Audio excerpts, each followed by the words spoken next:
Combati o bom combate, acabei a carreira e guardei a fé. O apóstolo Paulo está sendo traído, abandonado, mas ele está perdido? Ele está triste? Ele está desamparado? Não. O apóstolo Paulo ele termina a sua caminhada com uma convicção e uma esperança que muitas vezes nos falta. Porque a esperança dele, o alvo dele estava no lugar correto, em Cristo Jesus. E ele não termina a sua vida reclamando. Ele não termina a sua vida guardando a reclamação e a murmuração. Não. O apóstolo Paulo termina a sua vida dizendo: eu combati o bom combate, eu acabei a carreira, eu guardei a fé. E agora que eu estou sendo morto aqui nessa terra, a minha morte não será eterna, porque agora me espera aquele a quanto eu tanto amei nessa terra, Jesus Cristo, a qual me livrará de toda obra maligna e me levará salvo para o seu reino celestial. O apóstolo Paulo não perdeu o senso da eternidade.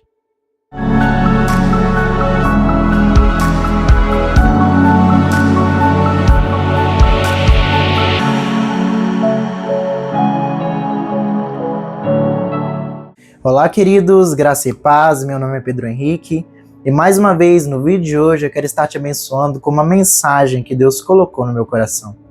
Eu quero hoje compartilhar com você a palavra do Senhor e quero ser um instrumento de Deus na sua vida para poder te abençoar, para poder te trazer para mais perto de Deus. Esse canal aqui, uma das propostas dele é sempre trazer uma palavra que não seja uma palavra humana, mas sim uma palavra que vem diretamente de Deus. E por isso, eu quero, primeiramente, antes de nós começarmos, fazer uma oração, reconhecendo a soberania de Deus, reconhecendo que não há virtude nenhuma no ser humano a não ser aquilo que Deus faz através dele. Eu quero sempre reconhecer que Deus é quem fala através de mim e não eu. Porque se as palavras que saem daqui são apenas palavras minhas, palavras humanas, você pode ter certeza que aquilo que eu vou falar pode servir para alguns, mas para outros não. Mas quando é a palavra do Senhor, a Bíblia diz que céus e terra passarão, mas as suas palavras, as palavras de Deus, jamais passarão. A palavra de Deus jamais volta vazia. E se você for alcançado por ela, eu quero, com certeza, te dizer que há festa nos céus. Então, entendendo isso, se você me permite, eu gostaria de fazer uma oração por ti e uma oração por mim, para que eu possa ser um instrumento de Deus na sua vida e para que o seu coração possa estar sensível à voz dele, para que nós não venhamos perder nada daquilo que Deus quer falar conosco hoje. Amém? Se você recebe essa oração, se você puder, feche os seus olhos. Se não puder fechar os olhos, apenas receba ela crendo no seu coração. Amém? Senhor Jesus, Pai, eu quero te agradecer por tudo que você tem feito, meu Deus, na minha vida, na vida da minha família, na vida daqueles que eu amo, na vida dos teus filhos amados, Jesus. Pai, eu reconheço hoje, meu Deus, a tua glória e peço que o teu nome venha a ser glorificado e exaltado hoje e para sempre, meu Deus. Que, como tem sido em todas as mensagens, meu Pai, que essa não venha a ser uma mensagem minha, mas que venha a ser aquilo que o Senhor quer falar aos nossos corações. Nós sabemos que o Senhor é Pai, e o Senhor, assim como um pai que ama, que corrige o seu filho, o Senhor também nos corrige. Nós queremos entender, meu Pai, a tua voz. Nós queremos ouvir, meu Deus, aquilo que tu tens preparado para cada um de nós, para que nós possamos dar frutos. E frutos que permaneçam. Que agora a fé de muitos, meu Deus, está prestes a desfalecer. Que ela possa ser vigorada neste momento. Porque a Bíblia diz que a fé vem pelo ouvir. E pelo ouvir a palavra de Deus.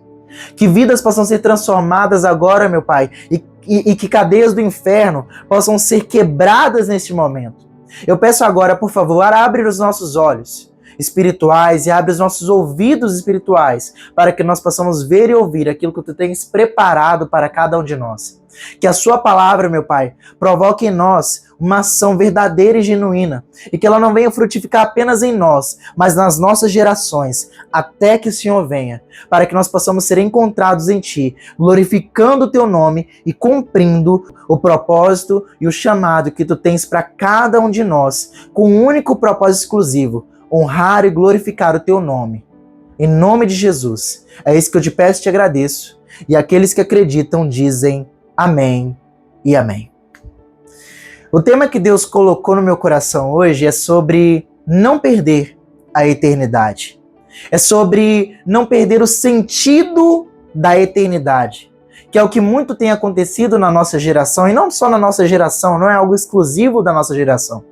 Mas eu diria que a propaganda do evangelho, dele ser um evangelho de coisas materiais, tem sido muito divulgada, mas muito pouco de coisas espirituais. E com isso, eu não quero condenar a materialidade, porque aqui nós não podemos ir para extremos nesse assunto em específico. Porque a Bíblia diz que a nossa palavra deve ser sim, sim e não, não. No evangelho não existe meio termo. Mas o fato é que para alguns assuntos há de se convir que há de ter um equilíbrio mediante a palavra do Senhor. E nisto, sobre desfrutar prazeres que são materiais e prazeres que são espirituais, a Bíblia nos traz uma medida de equilíbrio. Mas o fato é que há uma prioridade entre um e outro. E a prioridade será sempre da eternidade. Eu quero compartilhar com você uma passagem da Bíblia que se encontra em Lucas, no Evangelho segundo escreveu Lucas, no capítulo de número 12, do versículo 13 ao 21, onde nós vamos perceber que Jesus está com a multidão, como sempre, ensinando, mas certa pessoa uma vez pede para que Jesus intervenha em uma situação. Lucas capítulo 12, do versículo 13 até o versículo 21, a Bíblia nos relata o seguinte: E disse-lhe um homem da multidão, disse a Jesus: Mestre, diz a meu irmão para que reparta comigo a herança. Mas ele lhe disse: Homem, quem me pôs a mim por juiz ou repartidor entre vós? E disse-lhes: Acautelai-vos e guardai-vos da avareza, porque a vida de qualquer não consiste na abundância do que possui. E propôs-lhe uma parábola, dizendo: A herdade de um homem rico tinha produzido com abundância. A herdade aqui é a plantação de um homem.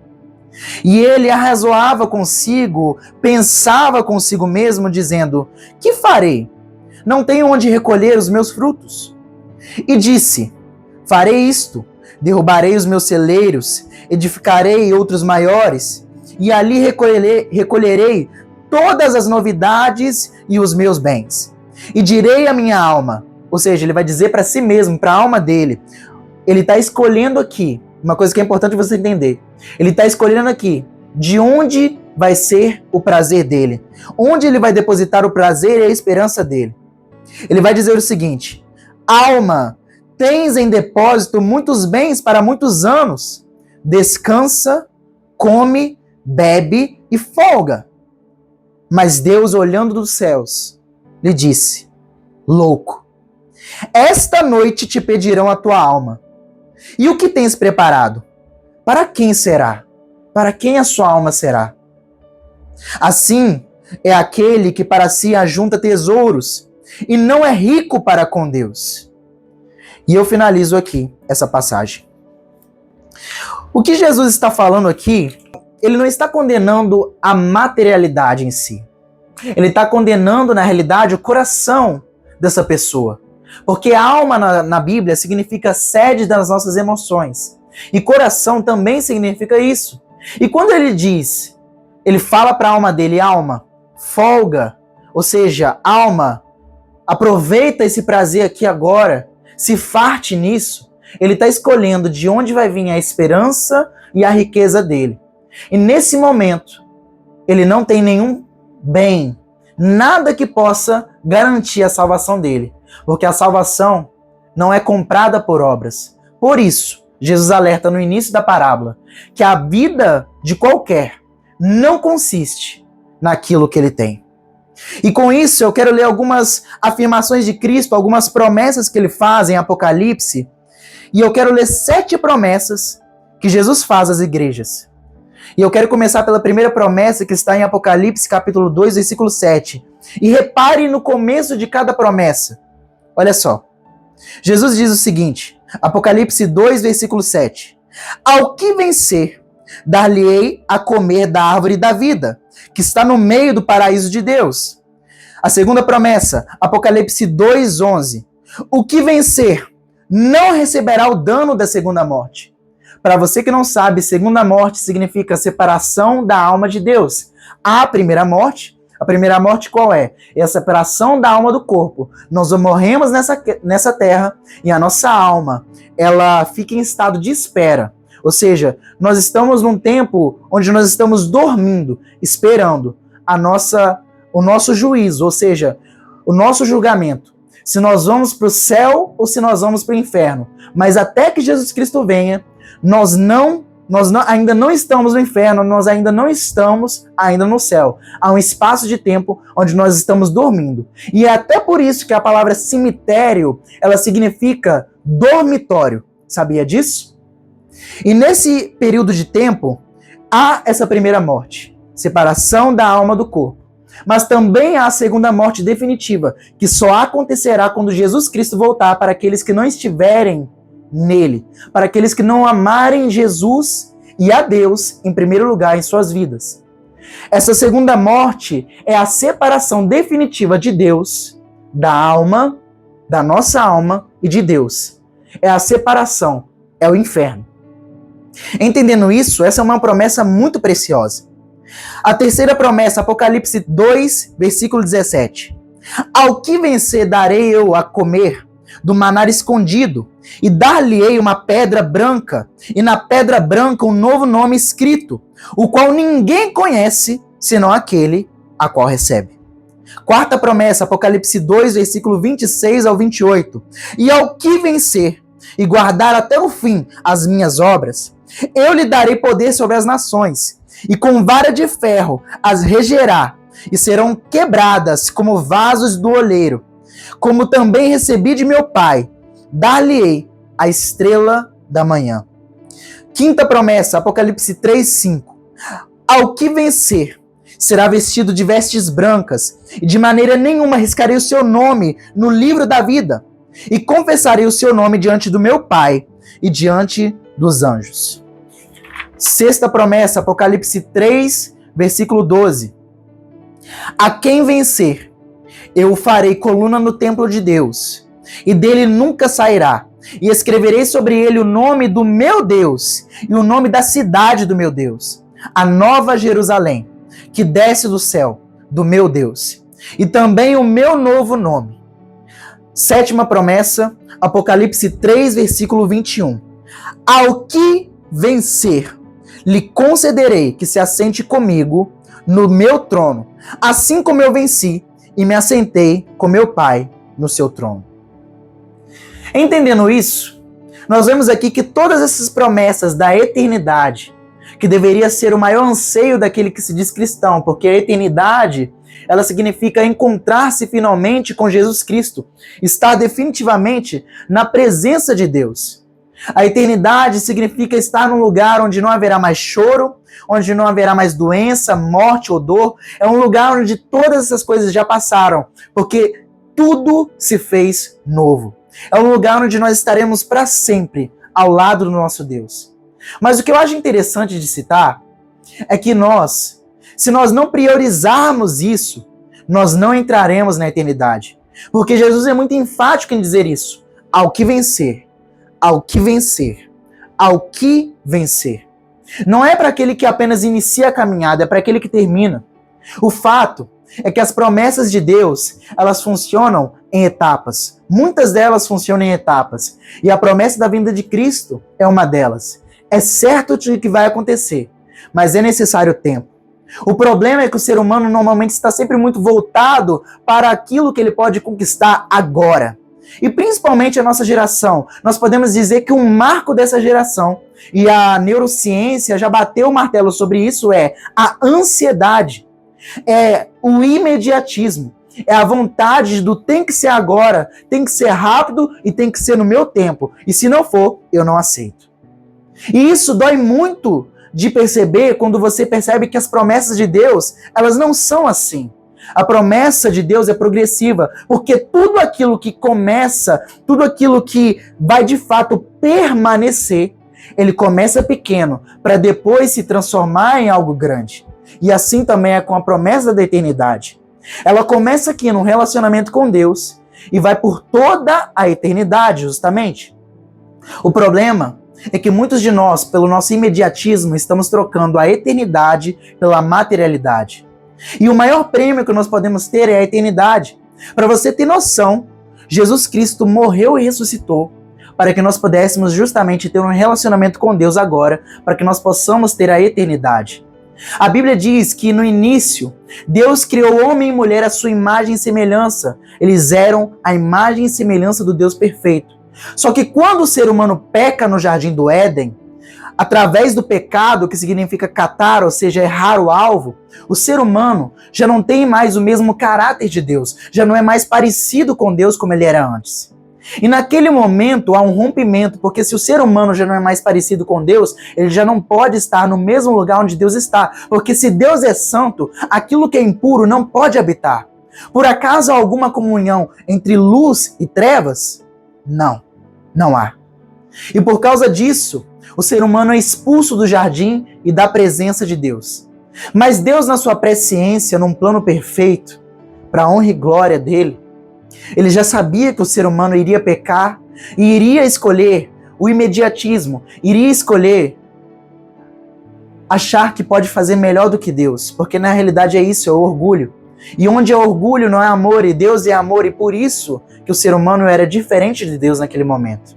Mas Deus, na sua presciência, na eternidade, ele já sabia de tudo isso, e ele tinha um plano perfeito. Ele decide fazer uma aliança com aquele que nunca iria trair. Quem é? Jesus. Com ele próprio. Porque o ser humano, Deus vai fazendo alianças com ele ao longo das eras. Só que nós vamos perceber que não há um homem, apenas um homem, que conseguiu manter a aliança em pé. Um homem que foi fiel à aliança até o fim. Não há um que não traiu Deus no fim, que não abandonou a aliança com Deus. Mas Jesus, ele vem e faz uma aliança com o Pai. Uma aliança que seria para poder remir os nossos pecados e assim nos trazer para perto de Deus. O próprio Deus decide: você não consegue pagar o preço dos seus pecados, porque você não consegue ser perfeito, você não consegue ser santo sem mim. Então, neste momento, eu vou fazer aquilo que você não pode fazer, eu vou fazer o impossível, eu vou abrir a porta da eternidade para você, através do meu sacrifício. Eu vou enviar o meu Filho amado, por amor a mim, por amor a você, para que você possa ter um relacionamento comigo e você não venha se fadado à morte eterna, ao inferno. Porque era isso que nós estávamos reservados. É para isso. O pecado, o fim de todo pecado, é a morte. O pecado gera morte, que é a separação de Deus. Porque se Deus, se nele há vida, e nós estamos longe de Deus, como é que nós poderemos viver? Não tem como. Deus é vida. Então, no momento que nós pecamos, nós estávamos fadados à morte ou ao inferno. Só que Jesus, num ato de amor e de misericórdia, ele vem sobre essa terra, assume figura humana, porque o pecado ele entrou no mundo pela carne, então ele tem que ser condenado pela carne. Então, pela primeira vez na história, o Deus imaterial, eterno e cheio de glória, ele esvazia-se da sua glória. Esse rei eterno, esse rei de paz, ele esvazia-se da sua própria glória, assumindo forma de servo, forma de escravo. E ele é obediente até a morte de cruz. E paga a dívida que eu e você não poderíamos pagar para que nós possamos ter um relacionamento com ele. Ou seja, Deus ele fez o impossível, aquilo que cabia a ele fazer. Eu e você não teríamos como pagar a dívida dos nossos pecados. Mas Jesus pagou por mim e por você. E nos garantiu a salvação. E a Bíblia diz que todo aquele que confessar Jesus como seu Senhor e Salvador e for batizado, será salvo. Mas a questão é, será que confessar Jesus é apenas uma profissão de fé? É apenas eu ir publicamente na frente de toda a igreja e dizer, eu aceito Jesus como meu Senhor e Salvador, e a partir dali eu vivo a minha vida do mesmo jeito que eu entrei? Será que é isso a profissão de fé? Será que isso é confessar Jesus como nosso Senhor e Salvador? A resposta é não. E a Bíblia sustenta isso de diversas formas. A Bíblia nos relata que não é necessário, aliás, é necessário que nós comecemos justos e terminemos a nossa caminhada justo. Não adianta começar a vida sendo justo e terminar a caminhada sendo injusto. Não adianta começar algo e não terminar. Coisa que nós nos tornamos especialistas em começar algo e não terminar. E Jesus, quando ele está conversando sobre os sinais da sua vinda, em Mateus capítulo 24, do versículo 13, Jesus Cristo afirma o seguinte: mas aquele que perseverar até o fim será salvo. Se você quiser ser encontrado em Cristo, se você quiser de fato ter a sua salvação garantida, você precisa perseverar até o fim. E com isso eu estou pregando uma salvação que é conquistada por obras? De maneira nenhuma. Eu só estou te ensinando aquilo que o próprio Cristo afirma. Se você quer de fato ser salvo, você precisa confessar o meu nome. Mas confessar o meu nome não é apenas você falar publicamente algo, porque o seu testemunho não é válido se a sua vida não condiz com o seu testemunho. A nossa vida é o nosso maior testemunho. E quando nós professamos algo com a nossa boca, mas as nossas obras não condizem com aquilo que nós professamos, será que de fato nós estamos confessando Jesus como nosso Senhor e Salvador? Não. Se a salvação ela não é mostrada por obras, então de fato essa pessoa não é salva. E é por isso que muitos vão morrer. É por isso que muitos vão para o inferno. Porque achando que estão bem com Deus, achando que já fizeram tudo o que tinham que fazer no momento que aceitaram Jesus como seu Senhor e Salvador, entraram nesse processo, mas porque não insistiram em terminar, muitos, porque não perseveraram até o fim, vão ficar para a destruição vindoura. O que cabe a nós fazer? Cabe a nós perseverar até o fim. E entendendo que é necessário perseverar até o fim, eu te pergunto então, o que nos impede de perseverar até o fim? O que nos impede de vencer essa vida, de vencer essa existência? Eu quero que você entenda isso através da história de um grande homem. Um homem que é muito famoso, até mesmo por aqueles que não conhecem a Cristo, mas certamente conhecem esse homem, porque ele é conhecido como o homem mais sábio que já existiu, Salomão. Eu quero compartilhar com você hoje a história desse grande rei, o rei Salomão. Um rei que é conhecido pela sua incomparável sabedoria, porque o próprio Deus afirma que antes de Salomão não houve e nem depois de Salomão haverá homem mais sábio do que ele. O próprio Deus afirma isso. E de fato não houve. Salomão foi conhecido e é conhecido por ser o homem mais sábio que já existiu. Um homem com um espírito de excelência incomparável. Um homem que construiu o grande templo de Salomão em Jerusalém. O templo de Deus, o templo que o próprio Deus depois, no capítulo 6, vai falar: Salomão, sobre este templo eu coloquei o meu nome, e sobre ele eu vou fazer aquilo que você pediu, eu vou ouvir as orações do meu povo, eu vou santificar o meu povo. Salomão foi um homem de incontestável proezas. Esse homem, ele teve uma vida que poucos tiveram, que muitos gostariam de ter. E o fato é que esse homem, ele começa reinando muito jovem e ele começa sendo instruído pelo seu pai, o rei Davi. E o rei Davi, uma das primeiras coisas que ele instrui Salomão é: Salomão, aprenda a amar o Deus do seu pai e ande nos seus caminhos. E ele faz isso. 1 Reis, capítulo 3, do versículo 3 ao 15, nos mostra o encontro que Salomão tem com Deus ainda muito novo. Olha só o que acontece. 1 Reis, capítulo 3, do versículo 3 até o 15. E a Bíblia descreve o seguinte: E Salomão amava ao Senhor andando nos estatutos de Davi seu pai. Somente nos altos se sacrificava e queimava incenso. E foi o rei a Gibeão para lá sacrificar, porque aquele era o alto maior. 1000 holocaustos sacrificou Salomão naquele altar. E em Gibeão apareceu o Senhor a Salomão de noite em sonhos. E disse-lhe Deus: Pede-me o que quiseres que te dê. E disse Salomão: De grande beneficência usaste tu com teu servo Davi, meu pai, como também ele andou contigo em verdade, em justiça e em retidão de coração perante a tua face.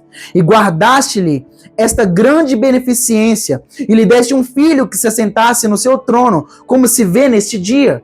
Salomão está reconhecendo que ele só está no trono porque Deus permitiu, porque Deus foi fiel a uma promessa que ele fez a Davi, seu pai.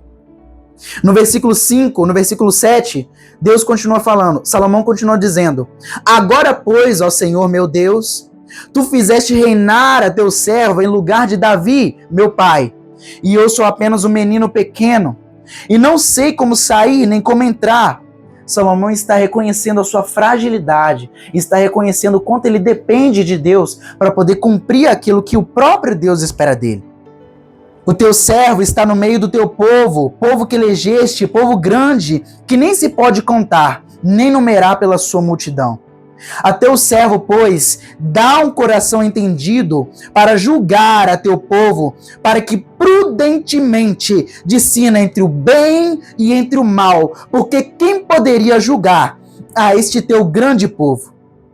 E a Bíblia diz o seguinte: e essa palavra pareceu boa aos olhos do Senhor, que Salomão pedisse isso. E disse-lhe Deus: porquanto pedisse isso, e não pediste para ti muitos dias, nem pediste para ti riquezas, nem pediste a vida de teus inimigos, mas pediste para ti entendimento para discernires o que é justo, eis que fiz segundo as tuas palavras. Eis que te dei um coração tão sábio e entendido, que antes de ti igual não houve, e depois de ti igual não se levantará. E também até o que não pediste te dei, assim riquezas como glória, de modo que não haverá um igual a ti entre os reis por todos os teus dias. E se andares, a condicional de Deus aqui, ninguém pode dizer que Deus não avisa, que Deus não cuida de seus filhos, porque Deus alerta sim. Ele diz o seguinte para Salomão, após ter feito todas essas grandezas que nós lemos aqui: e se andares nos meus mandamentos, e guardares os meus estatutos e os meus mandamentos, como andou o teu pai Davi, também prolongarei os teus dias na face da terra. E acordou Salomão e percebeu que era um sonho. E indo a Jerusalém, pôs-se perante a arca da aliança do Senhor, e sacrificou o holocausto, preparou sacrifícios pacíficos e fez um banquete a todos os seus servos. Salomão, ele começa justo, ele começa bem. Ele começa reconhecendo a soberania de Deus, ele começa reconhecendo que ele não é capaz de fazer aquilo que Deus espera dele sem a ajuda do próprio Deus. Ele reconhece aquilo que o próprio Jesus depois afirma a seus discípulos: sem mim, nada podeis fazer. Salomão, sendo uma criança, ele reconhece que ele precisa da ajuda do próprio Deus, porque senão ele não é capaz de fazer aquilo que ele tem que fazer com justiça. E por causa desse pedido de um coração tão amável, tão íntegro diante do Senhor, Deus se comove. A Bíblia diz que Deus não pode resistir a um coração quebrantado e contrito. Deus não resiste a um coração que de fato reconhece que não é capaz de fazer sem Ele. Um coração que se entrega completamente ao Senhor. E esse era o coração de Salomão. E Salomão recebe tal sabedoria que ele vai... Primeira coisa que acontece depois que Salomão recebe essa sabedoria é resolver um problema. Salomão, ele pede a sabedoria para resolver um problema, então Deus diz: beleza, então você vai resolver um problema. E ele recebe um problema que na sua época, talvez tecnicamente falando, era impossível. Aliás, era impossível de se resolver. Porque naquela época, a Bíblia diz que haviam 2 prostitutas e essas mulheres tiveram um filho no mesmo período de tempo. Cada uma delas teve um filho. E uma das mulheres, dormindo, sem querer, acabou matando o seu filho sufocado.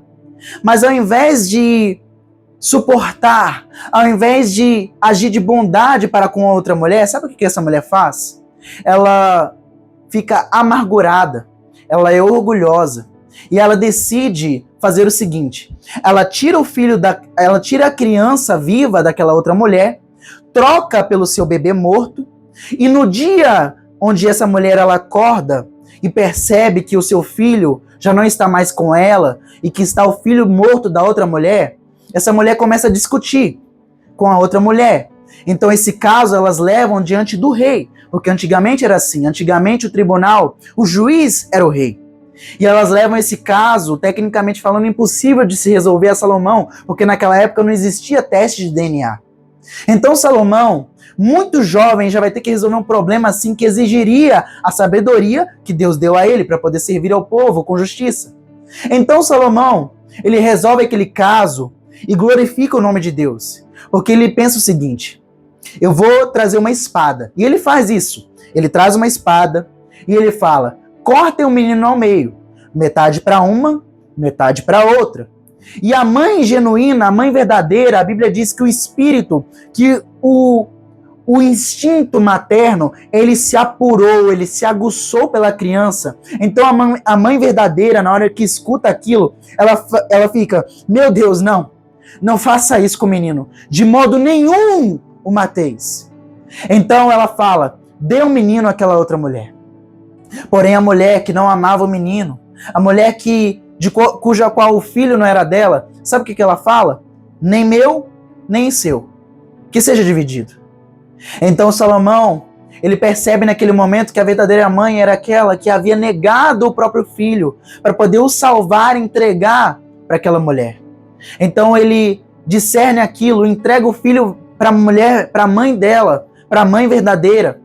E naquele momento todo Israel glorifica o Senhor, dizendo, glória ao Deus dos exércitos, que elegeu Salomão para ser o rei de Israel, porque nele está o Espírito de Deus para reger o povo com sabedoria e justiça. E Salomão, a partir daí, ele começa a realizar grandes feitos. Salomão, ele realiza obras, mas dentre essas obras, a maior, sem dúvidas, é o templo de Salomão. É o templo que ele constrói em Jerusalém.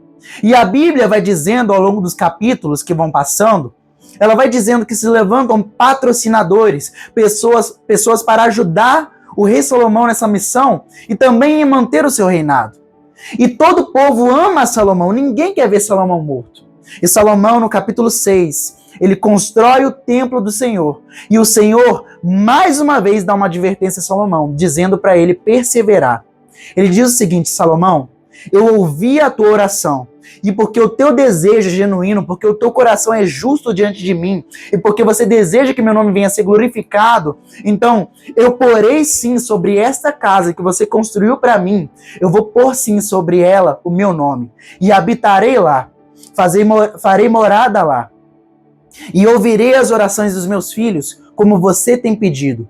Porém, Salomão, escuta bem, se você ou a sua descendência me rejeitar, eu também rejeitarei essa casa e lançarei ela fora da minha presença. E todos aqueles que passarem diante dessa casa e verão o estado que ela se encontra naquele momento, elas dirão, por que o Senhor fez isso com ele? E a resposta que eles receberão é, porque eles se desviaram dos caminhos do Senhor e foram para a idolatria, amaram outros deuses e outras coisas. Salomão, ele ouve isso, ele se alegra e provavelmente ele fala com Deus, Deus, pode ficar tranquilo, eu não vou te abandonar, eu te amo.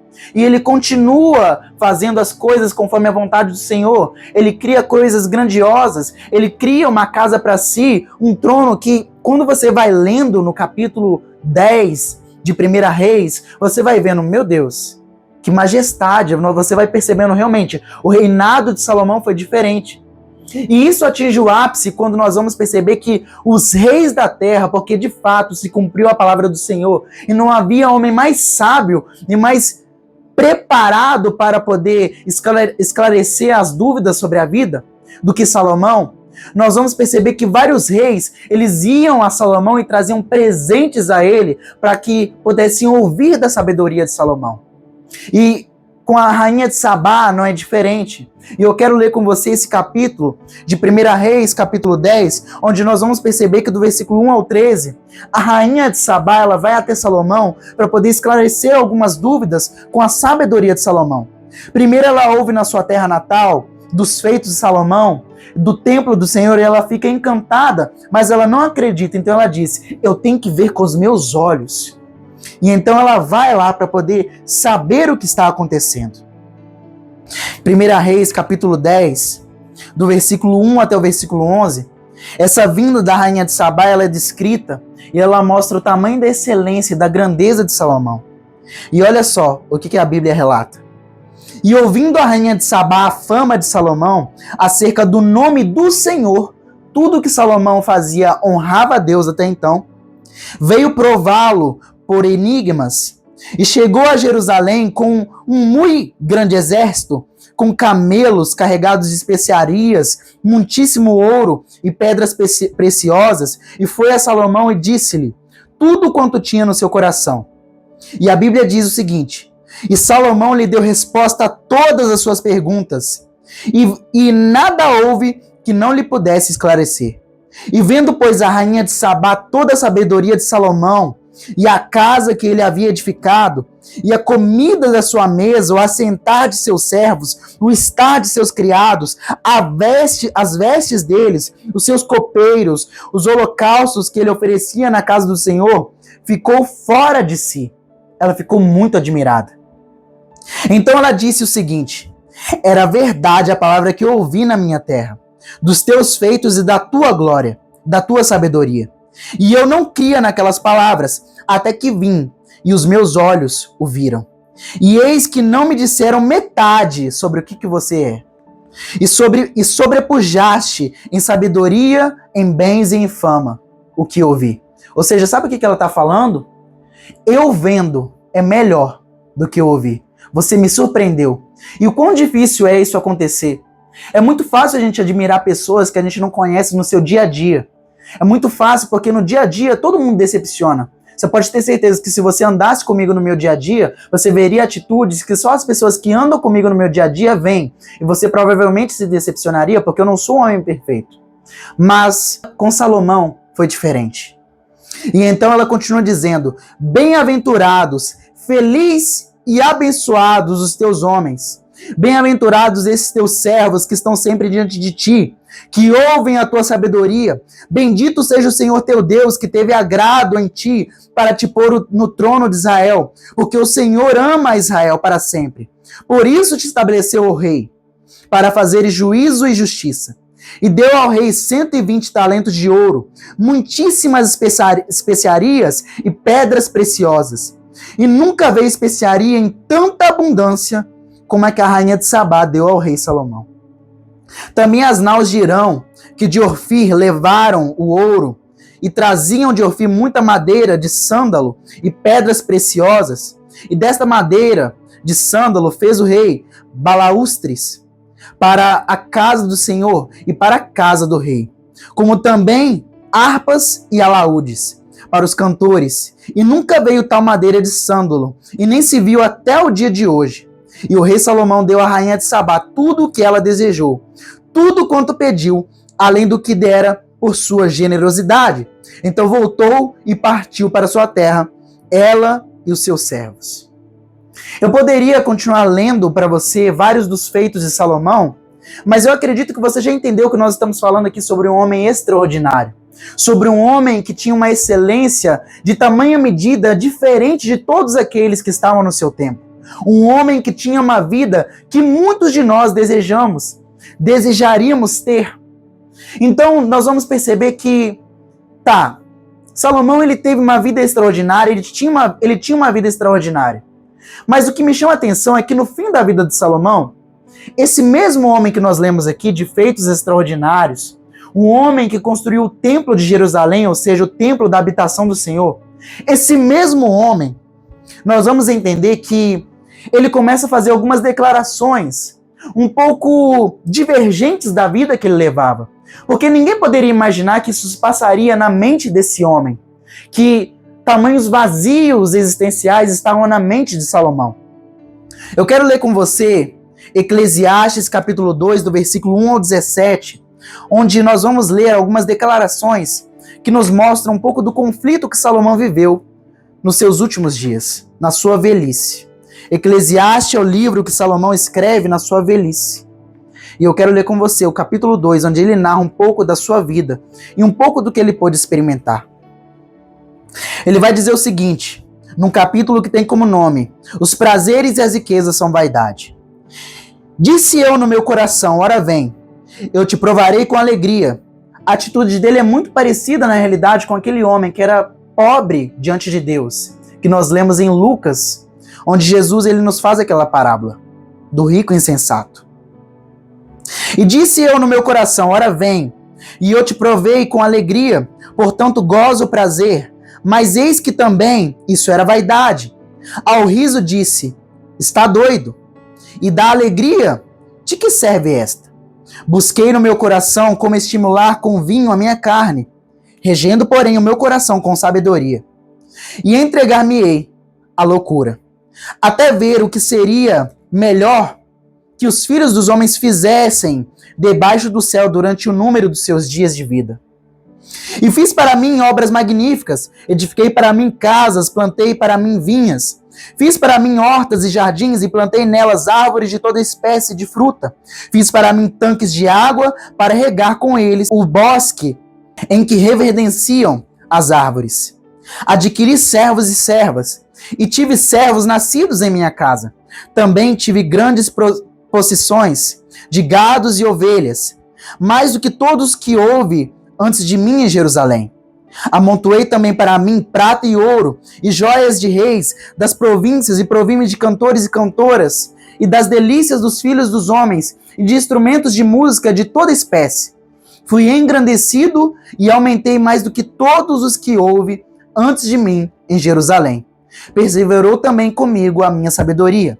E tudo quanto desejaram os meus olhos, não lhes neguei, nem retive o meu coração de alegria. Mas o meu coração se alegrou por todo o meu trabalho, e esta foi a minha porção de todo o meu trabalho. E olhei eu para todas as obras que fizeram as minhas mãos, como também para o trabalho que eu, trabalhando, tinha feito, e vi que tudo era vaidade e aflição de espírito, e que proveito nenhum havia debaixo do sol.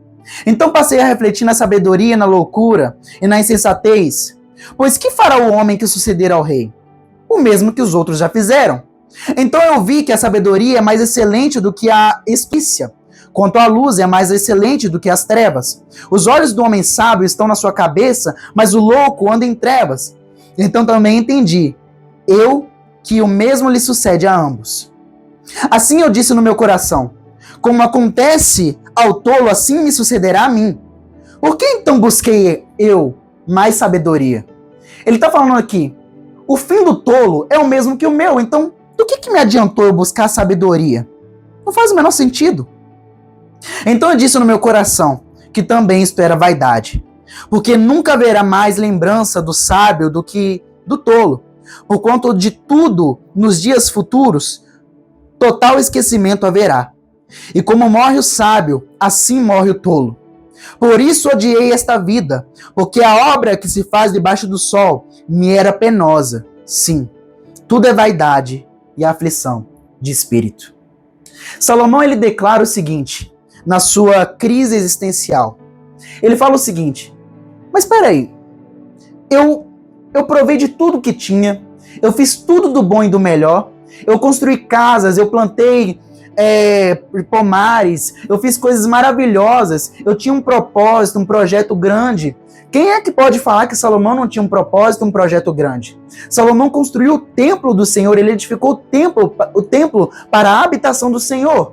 E esse templo é tão importante para você ter noção que o próprio Jesus, ele diz o seguinte, destruam este templo e em 3 dias eu o reconstruirei. E a Bíblia vai dizer que Jesus estava falando sobre o seu corpo. Ou seja, ele compara o seu corpo, Cristo compara o seu corpo com o templo que Salomão ele havia construído. Porém, sabe o que acontece? Salomão, ele perdeu o senso da eternidade. Ele está vivendo uma crise aqui porque ele está olhando apenas para essa vida terrena. Ele pensa o seguinte, de que me adianta buscar sabedoria, sendo que o fim do tolo é o mesmo do injusto, é o mesmo do sábio. Ou seja, tudo é vaidade, é aflição de espírito. Então nós vamos entender que Salomão aqui, ele se perdeu no fim da sua vida. Salomão, ele começou a ter crises existenciais. E neste momento, nós vamos entender que um homem que tinha um espírito de excelência, um homem que tinha um propósito, sonhos e que havia provado de tudo e do melhor, ele se sente vazio. A questão é, por quê? O que aconteceu com Salomão? A resposta da decadência de Salomão, ela se encontra em 1 Reis, no capítulo 11, a partir do versículo 1 ao 6. 1 Reis, capítulo 11. O rei Salomão amou muitas mulheres estrangeiras, além da filha de Faraó, moabitas, amonitas, edomitas, sidônias e etéias, das nações de que o Senhor tinha falado aos filhos de Israel. Não chegareis a elas, e elas não chegarão a vós. De outra maneira perverterão vosso coração para seguirdes os seus deuses. A esta se uniu Salomão com amor, e casou-se com 700 princesas e 300 concubinas. E as suas mulheres lhe perverteram o coração, porque sucedeu que no templo da velhice Salomão, suas mulheres lhe perverteram o coração para seguir outros deuses, e o seu coração não era perfeito para com o Senhor, o seu Deus, como o coração de Davi, seu pai, porque Salomão seguiu o Astarote, deusa dos Sidônios, e Milcom, abominação dos Amonitas. Assim fez Salomão, que parecia mal aos olhos do Senhor. E olha o erro de Salomão aqui. E não perseverou em seguir o Senhor, como Davi, seu pai. A partir desse momento, nós vamos entender que Salomão, ele perde o senso da eternidade, porque a partir do momento que ele começa a ver ganho em outras coisas, a não ser no próprio Deus eterno, a partir desse momento a vida perde o sentido, porque a eternidade é o vazio que permeia o coração do homem. Ele mesmo declara isso em Eclesiastes, depois de estar passando por essa crise existencial. Salomão, ele conclui que Deus, ele permitiu com que houvesse saudades do céu no nosso coração, que houvesse anseio pela eternidade no coração do homem. E esse vazio só pode preencher aquele que é eterno, o próprio Deus. Salomão, ele não herda a promessa do Senhor, porque no momento que ele se desvia, no momento que ele quebra as regras que o próprio Deus estabelece e começa a amar outros deuses no lugar de Deus, ou seja, no momento que seu coração é dividido, a sentença do Senhor é proporcional àquilo que Salomão faz. Salomão recebe uma sentença dizendo: porque você não guardou os meus mandamentos e os meus estatutos, como fez o teu pai Davi, no tempo do teu filho, o reino será dividido. Perceba o seguinte: um coração dividido leva uma vida dividida. Toda vez que o seu coração estiver dividido, você não vai prevalecer. O que Jesus fala sobre isso? Reino dividido não subsiste. E porque Salomão foi orgulhoso e não perseverou em buscar o Senhor, ele não resistiu. Mas em contrapartida, a vida de Salomão, e eu quero finalizar, nós vamos perceber que em Filipenses capítulo 3, versículo 4 ao 8, nós vamos ver a história de um homem chamado Paulo, onde ele tem um encontro com Jesus. Esse Paulo, ele começa a sua vida na realidade sendo chamado de Saulo. Esse Saulo de Tarso, ele nasce sendo fariseu de fariseus, um grande religioso. E esse homem era tão zeloso com a lei do próprio Deus, com a lei de Moisés, que ele achava que a igreja de Cristo, ela era uma seita satânica, uma seita contra o próprio Deus. Então esse homem se torna um assassino, perseguindo cristãos, colocando eles na prisão. Mas esse homem tem um encontro com a verdade. E no momento que esse homem tem um encontro com a verdade, os olhos dele se abrem e ele percebe o valor de Cristo Jesus e da eternidade. E em Filipenses capítulo 3, esse homem declara o seguinte, a partir do versículo 3, eu quero ler com vocês Filipenses capítulo 3, a partir do versículo 3. O apóstolo Paulo diz o seguinte: porque a circuncisão somos nós, que servimos a Deus em espírito, e nos gloriamos em Jesus Cristo, e não confiamos na carne. Ainda que também podia confiar na carne. Se algum outro cuida de que pode confiar na carne, ainda mais eu, circuncidado no 8º dia, da linhagem de Israel, da tribo de Benjamim, hebreu de hebreus, segundo a lei fui fariseu, segundo o zelo, perseguidor da igreja, sendo a justiça que é na lei irrepreensível. Mas o que para mim era ganho, reputei-o como perda para ganhar a Cristo. E na verdade tenho também por perda todas as coisas, pela excelência do conhecimento de Cristo Jesus, meu Senhor, pelo qual sofri a perda de todas essas coisas. E considero como escória, para que possa ganhar a Cristo. Ou seja, o apóstolo Paulo está declarando aqui o seguinte aos filipenses: sobre todas as coisas que eu poderia me gloriar na vida, sobre todos os prazeres, sobre todas as coisas, eu esqueço delas e prossigo para o alvo. E o alvo é Jesus Cristo. Eu abandono tudo isso por amor à eternidade, por amor a ganhar a Cristo Jesus, o meu Senhor, que me salvou e remiu a minha alma, remiu os meus pecados e me deu uma nova história. E nós percebemos que Paulo tem um encontro com Cristo e na sua vida ele é o homem que mais frutifica no reino de Deus, plantando igrejas em toda a Ásia e em vários continentes. E o apóstolo Paulo, no fim da sua vida, depois de ser servo do Senhor, depois de ter entregado a sua vida completamente ao Senhor e ao ministério, sabe o que começa a acontecer com Paulo? Paulo ele começa a ser traído, abandonado, E isso tudo está relatado na sua carta que ele escreve ao seu discípulo amado, Timóteo.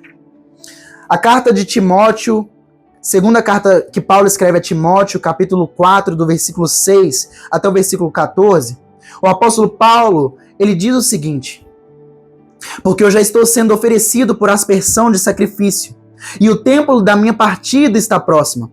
Combati o bom combate, acabei a carreira e guardei a fé. Desde agora a coroa da justiça que me está guardada, a qual o Senhor justo juiz me dará naquele dia. E não somente a mim, mas também a todos os que amam a sua vinda. Procura vir ter comigo depressa, Timóteo, porque Demas me desamparou, amando o presente século, e foi-se para Tessalônica. Crescente para a Galácia, Tito para a Dalmácia, só Lucas está comigo. Toma Marcos e traze-o contigo, porque me é útil para o ministério. Também enviei Tíquico a Efeso. Quando vieres, traze a capa que deixei em Trode, em casa de Carpo, e os livros, principalmente os pergaminhos. Alexandre, o latoeiro, causou-me muitos males. O Senhor lhe pague segundo as suas obras. Tu, guarda-te também dele, porque resistiu muito às nossas palavras. Ninguém me assistiu na minha primeira defesa, antes todos me desampararam. Que isso não lhe seja imputado. Por que, Paulo? O apóstolo Paulo está falando que eu fui traído, eu fui abandonado por aqueles que eu mais frutifiquei, por aqueles que mais eu ofertei.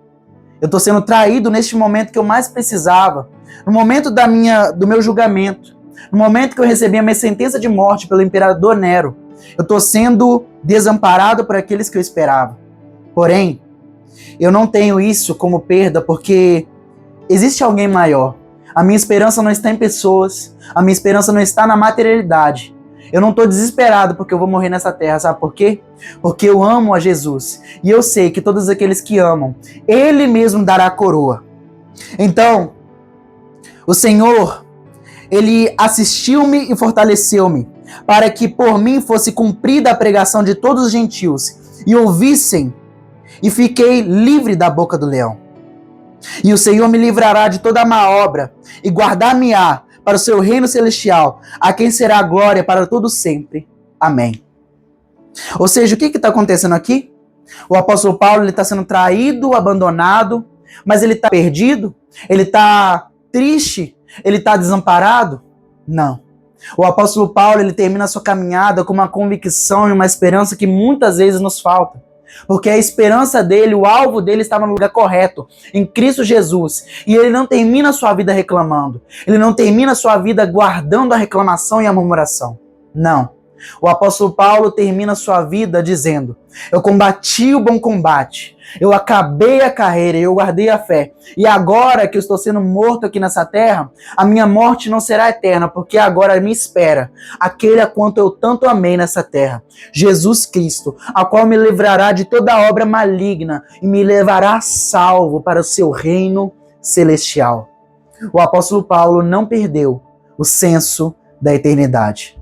O que eu quero que você entenda aqui é que eu não estou pregando para que você pare de usufruir dos prazeres materiais, porque existem prazeres lícitos diante de Deus. O que eu estou tentando te alertar aqui é sobre o perigo de uma vida que está estabelecida em construir através de prazeres materiais, uma vida que está sempre em busca de se satisfazer em coisas materiais. Porque é certo que o homem que prioriza a sua própria vida e a materialidade, ele se perderá e ele não alcançará a salvação. Como, por exemplo, o jovem rico, que a Bíblia relata em Mateus capítulo 19, versículo 16 ao 30. A Bíblia relata que um jovem ele se aproxima de Cristo e ele pergunta: mestre, que farei eu para poder herdar a vida eterna? Jesus ele responde o seguinte: guarda os mandamentos. Mas ele pergunta: quais mandamentos? Jesus responde. Então ele fala o seguinte: eis que todos esses mandamentos que você falou, mestre, eu já tenho guardado. Porém, Jesus Cristo, ele diz o seguinte, o amando, ele fala o seguinte: eu sei que você guarda. Porém, se você quer ser perfeito, se você quer ser completo, se você quer entregar sua vida completamente, se você quer ter esse vazio sanado hoje, eu quero que você dê tudo que você tem aos pobres e você me siga. Ou seja, abandona a sua vida, pega a cruz e segue-me. O que aquele jovem faz? Abandona Jesus.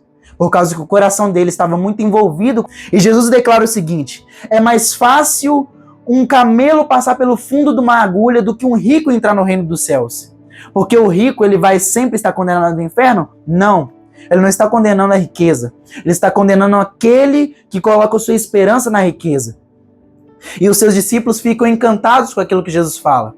E eles perguntam: mestre, como é que nós podemos herdar a vida eterna? E Jesus responde: para os homens isso é impossível, mas para Deus nada é impossível. E aquele que negar tudo isso por amor a mim, todas as coisas materiais, e priorizar a mim, ele receberá 100 vezes mais nessa vida e muito mais na eternidade. Eu quero que você entenda que os seus olhos eles têm que estar fitos na eternidade para que você não perca a possibilidade de você encontrar-se com o Pai. Jesus, a salvação, ela não é para aqueles que são perfeitos, ela é para aqueles que são imperfeitos, mas arrependidos. A salvação ela não é conquistada por obras, ela é conquistada por você amar mais o Deus da herança do que a herança. Quando você ama a Deus, você vai ter acesso à herança, porque você é filho dele. E o filho sempre terá lugar na mesa do Pai. Hoje eu acredito que Deus está nos convidando a nós sermos filhos amados dele. E a nós não nos perdermos, porque está escrito na palavra dele também, que todos aqueles que entregaram sua vida a ele, e ele já remiu, ele não vai perder. Então, para concluir essa mensagem, o que será que aconteceu com Salomão? Será que ele se perdeu para sempre? Ele teve um encontro com Deus uma vez. Será que a vida dele acabou? Não. Eu quero ler com você a última afirmação que ele faz no livro de Eclesiastes, capítulo 12, e eu vou encerrar aqui essa palavra. Eclesiastes, capítulo 12, do versículo 13 ao versículo 14. A Bíblia diz o seguinte: Salomão diz o seguinte: de tudo que se tem ouvido, o fim é: teme a Deus e guarde os seus mandamentos, porque isto é o dever de todo homem, porque Deus há de trazer a juízo toda a obra, até tudo o que está encoberto, quer seja bom, quer seja mal. Eu acredito, é claro que nós vamos só ter a certeza lá na eternidade, mas eu acredito que Salomão, no fim da sua vida, ele não se perdeu. Ele entregou a sua vida para Deus novamente e ele voltou a salvo. A sua alma está a salvo em Cristo Jesus, no nosso Deus. Amém? Eu quero que você entenda o seguinte nessa mensagem.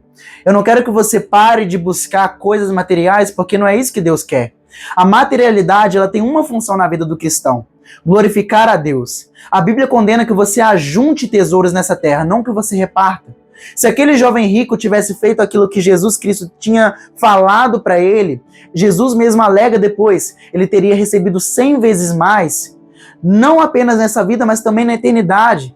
Ele teria um tesouro com Deus e ainda estaria ao lado da vida que ele procurava, porque ele estava com um vazio existencial no seu coração. Ele que procura Cristo, não é Cristo que procura ele. E ele, sendo rico, ele ainda sentia um vazio no seu coração. Eu quero que você entenda o seguinte: desde muito novo, eu sempre tive um questionamento na minha vida, no meu coração. O que pode de fato sanar esse vazio, essa sede que todo ser humano tem no seu coração? Porque todos nós temos um vazio existencial e muitos falam, o que sana é o propósito. Mas Salomão também tinha um propósito. E nós vemos que ele se perdeu mesmo tendo um propósito. Nós percebemos que muitos apontam para construções e riquezas materiais. Mas a verdade é que aquilo que dá sentido à vida do homem é o temor do Senhor, que é o princípio de toda sabedoria. É uma vida de entrega completa a Deus. Então, para isso, se você entendeu isso hoje, eu quero fazer uma oração por ti. Para você que nunca aceitou Jesus Cristo como seu Senhor e Salvador, mas hoje quer entregar sua vida a Ele completamente, não apenas por um momento, mas quer iniciar essa caminhada com Ele, professando publicamente, porque essa é a condicional dele. Ele fala o seguinte: todo aquele que me confessar diante dos homens, eu também pegarei o nome dele e confessarei diante do Pai. Ou seja, se você confessa aqui diante dos homens, Ele também vai confessar o seu nome diante do Pai. Mas também é necessário que você faça outra coisa. Que você confesse o nome de Jesus Cristo e que você creia no seu coração que Ele é Senhor. Se você não crê que Jesus Cristo é Senhor e Salvador, não adianta você fazer essa declaração de fé, essa profissão de fé.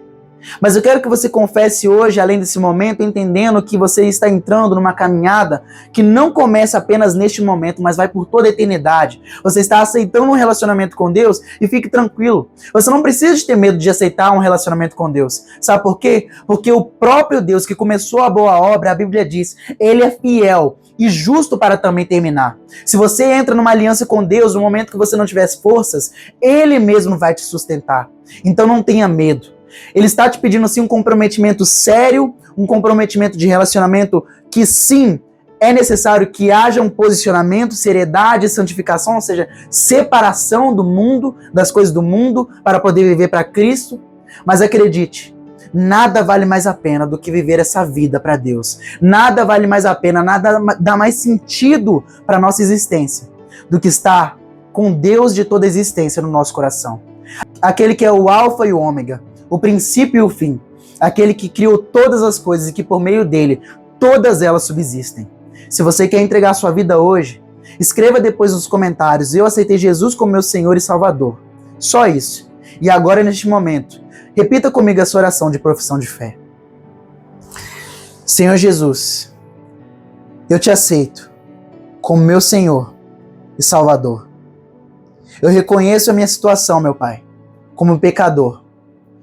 Eu reconheço que eu busquei sanar o vazio do meu coração em tantas coisas, meu Pai, mas eu só encontrei agora no Senhor. Por favor, Pai, escreve meu nome no livro da vida, onde ninguém pode apagar. Eu sou teu filho e eu te aceito como meu Senhor e Salvador. Em nome de Jesus. Amém. Se você fez essa oração, essa profissão de fé, não esqueça de procurar uma igreja que professe Jesus Cristo como seu Senhor e Salvador.